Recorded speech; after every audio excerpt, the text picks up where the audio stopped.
headed into like Penn's Landing area. So again, we've been talking a lot about testimony. Okay. Morning. So we ended on, we have overcome by the blood of the Lamb and the word of the testimonies, right? Testimony is important. It sharpens the body of Christ.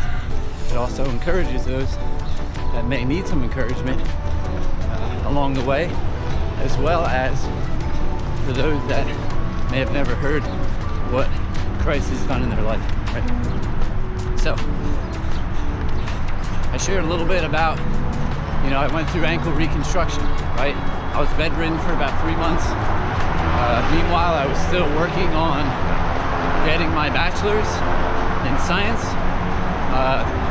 basically being a gym teacher, right? So imagine trying to teach kids how to play soccer when you can barely walk, right? So a few months later, I had to kind of deal with that. And again, I was shown much grace through the teacher of the different schools that I was at. They're like, wow, we're so sorry to hear this. We're gonna work with you. They saw my past. Clearly I was an athlete, so but from those moments, when I was done teaching, the doctors had given me pain medicine because again, you're in a lot of pain. I had a bunch of wires going through my ankle, pretty grotesque, very painful. Then I went to the boot because I had to learn how to walk again. I had a cane for a while, I had a walker, I had just a lot of things, right? But God was using that to prepare me, right?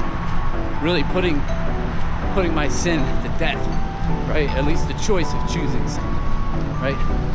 So from that, I had, dated. And when I say dated, I say it in a worldly sense.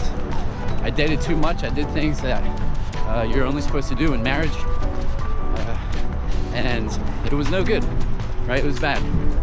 So from there, I kind of hit bottom, where I started doing things that I shouldn't have.